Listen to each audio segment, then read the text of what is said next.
የፕሪቶሪያ ስምምነት ለትግራይ፣ ለአማራ፣ ለአፋር፣ ለኢትዮጵያ ያስገኘው ነገር የጥይት ድምፅ፣ የተኩስ ድምፅ እንዳንሰማ ማድረግና በአንጻራዊ በሆነ መንገድ ወደ ልማት እናተኩር ማድረግ ነው።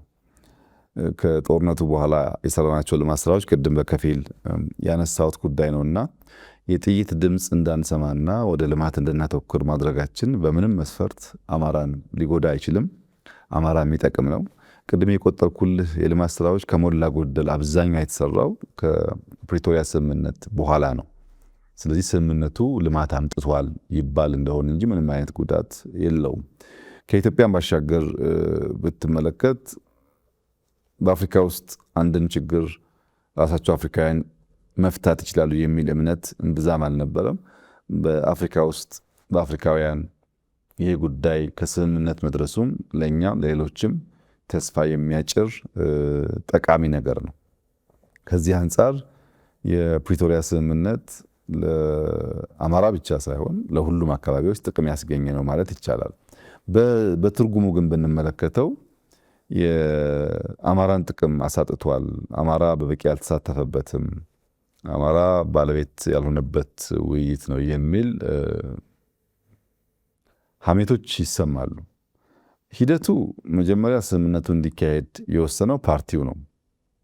ፓርቲው በሚወስንበት ሰዓት ቅድም እንዳነሳውልህ በፓርቲ ውስጥ በኩል በሚገባን ልክ የመሳተፍ እድሉ የሰፋበት ስለሆነ የአማራ ክልል የውሳኔ አሻራ አለበት ማለት ነው። ልክ እንደ ሌሎች ክልሎች በዛ ውይይት ውስጥ የነበሩ አመራሮች ስምምነቱ እንዴት እንደሚመራ፣ መቼ እንደሚመራ፣ ለምን እንደሚመራ ተወያይተው ነው የወሰኑት። በኋላ ወደ መንግስት ሲመጣም ስምምነቱን በላይነት የመሩት ምክትል ጠቅላይ ሚኒስትሩ ነበሩ። አጋጣሚ በድርድሩን ብትወስድ ከነ ዶክተር ጌዲዮን ከነ አቶ ሬድዋን በተጨማሪ አቶ ጌታቸው ጀንበር ነበሩበት። አቶ ጌታቸው ጀንበር በዚያን ጊዜ የአማራ ክልል ምክትል ፕሬዝዳንት ነበሩ። ከአፋርም እና አምባሳደር ሐሰን ነበሩበት። አጋጣሚ ስብጥሩ ሁሉም አካባቢ ከሞላ ጎደል የሚነካካ ነው።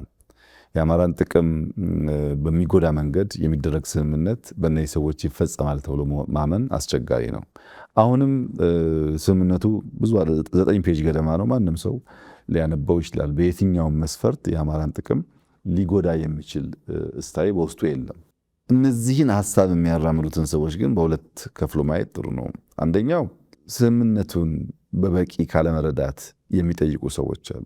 ስምምነቱ ብዙ ጉዳይ በውስጡ ቢይዝም አንደኛው አንኳር ጉዳይ 2 መከላከያ አያስፈልግም፣ የታጠቁ የትግራይ ኃይሎች ትጥቃቸውን ይፍቱና በኢትዮጵያ አንድ የታጠቀ ኃይል ይኖር። ይሄ አማራን እንዴት እንደሚጎዳው አላቅም።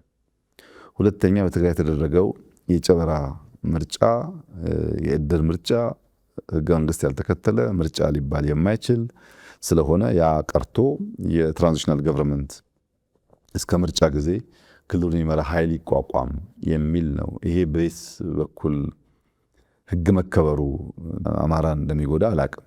ሶስተኛው ህገ መንግስቱ ይከበር ነው።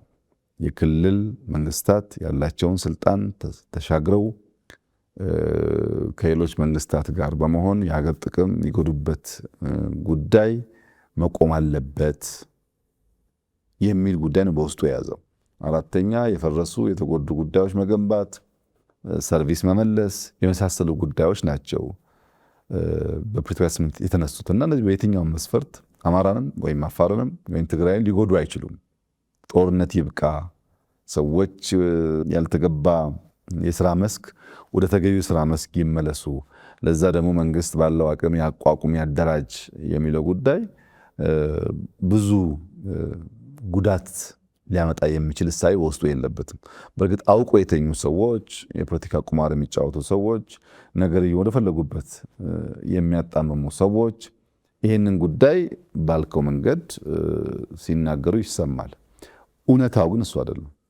ከፕሪቶሪያ ስምምነት በኋላ አንጻራዊ ሰላም፣ የተሻለ ልማት፣ የተሻለ እንቅስቃሴ በኢትዮጵያ ደረጃ ታይቷል። በዚያም አማራም ተጠቃሚ ነው ማለት ይቻላል። ከመልሶ ግንባታ አንጻር ወደ 1400 8 ገደማ ፕሮጀክቶች 14 ቢሊዮን ብር ገደማ ወጥቶባቸው አማራ ክልል በመልሶ ግንባታ ተከናውነዋል።